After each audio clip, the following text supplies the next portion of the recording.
God wants it like that, or just a stroke of luck or whatever. You get some critical mass in something you're doing, and then it becomes bigger than the sum of all of its parts. So I don't know, probably you got some critical mass that we didn't foresee.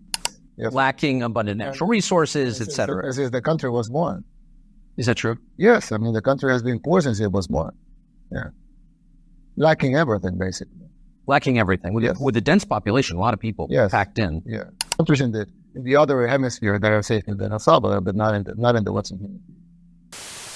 El Salvador, with a population of 6.4 million people, was once before ranked as one of the most dangerous countries in the world for a long time. For a period of 10 years, from 2009 to 2019, El Salvador was ranked as the top 3 as the most murderous countries in the world. 9 out of those 10 years. For 5 out of those 10 years, it was ranked as the murder capital of the world. But in the last few years, it has had a large transformation, so specifically lowering its crime dramatically. And the world has taken notice. So Tucker Carlson interviews Nayib Bukele on how and why this particular thing is happening. I could ask you, why did you come, right? I came because I think something remarkable is happening here. That's why. But I'm interested in why you think people came. Yeah, different reasons. There are definitely different reasons. For example, the U.S. Government sent a big delegation, but then we had also a delegation from Congress. Yes, it started as a Republican delegation, but then Democrats jumped in the wagon, and we had a bipartisan delegation from Congress.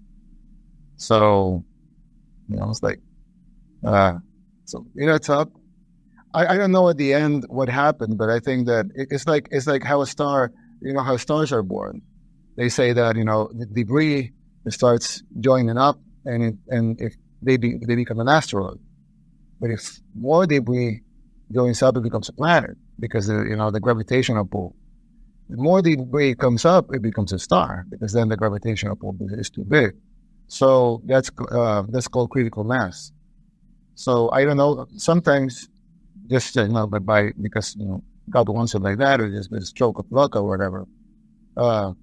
You get some critical mass in something you're doing, and then it becomes bigger than the sum of all of its parts. So I don't know. Probably you got some critical mass that we didn't foresee. My guess is that of all the countries in the hemisphere, El Salvador seemed in the toughest shape or close to the bottom in the rankings for everything. Yes. Lacking abundant natural resources, etc. As if the country was born. Is that true? Yes. I mean, the country has been poor since it was born.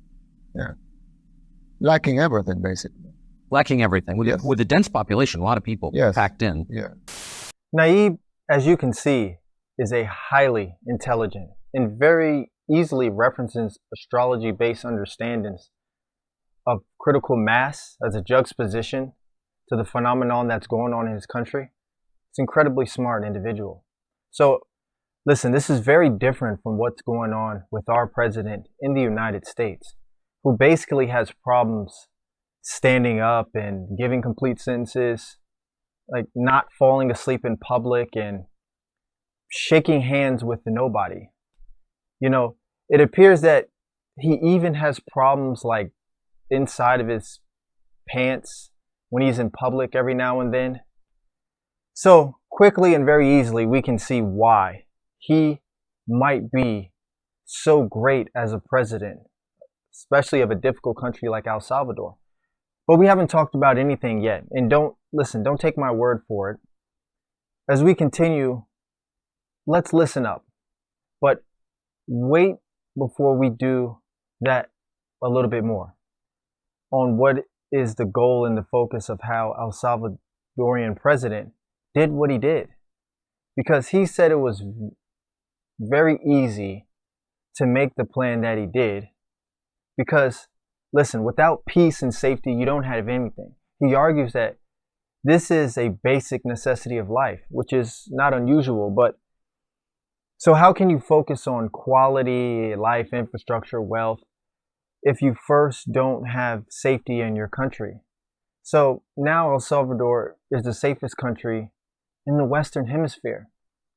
It's actually safer than the United States, who has a murder rate of 6 out of 100,000, while El Salvador right now on the low has a murder rate of 2 murders per 100,000 people. And how this is even possible? Well, let's continue. So we're safer than Canada, safer than Chile, safer than Uruguay, safer than the US, safer than any country in the Western Hemisphere. There are countries in the other hemisphere that are safer than El Salvador, but not in the Western Hemisphere. So you did that in just a couple of years? Yes, we did that basically in 3 years. So just bottom line it for us, what's the formula? Well, I can tell you the official formula and the real formula. Okay. So the official formula is that we did a plan. I mean, we did a plan. It's not when I say official, I mean it's a lie. Just the official one. We did a plan that was comprised of phases. So we roll up the first phase, then the next one, then the next one, and then gangs started attacking back. So we had to roll up everything at once, like in a hurry. So and it worked. It worked. In a couple of weeks, the country was transformed because the gangs were not yet arrested, but they were on the run. So we basically, in the roll-up of phase 6, we basically pacified the country in a couple of weeks. How do you do that? How do you pacify a country? Well, the phases included building up of the police forces, the army. We doubled the army. We literally doubled the army to fight crime, to use the army to fight crime. And we equipped them before, like soldiers that didn't have useful guns or vehicles, drones, basic things that an operation of that magnitude would need. So yeah, we roll up the phases and then we went after them. Okay, so that's the official. That's the official. Yeah, that's the official. What's the real? It's a miracle. It's a miracle. Yeah, it's a miracle. I love that. What do you mean? Yeah, it's a miracle. Yeah, a miracle it was. So rounding up 70,000 MS-16 gang members and putting them all in a state-of-the-art prison that was created and built for them specifically. But he is also right. It takes more than just a miracle to do that.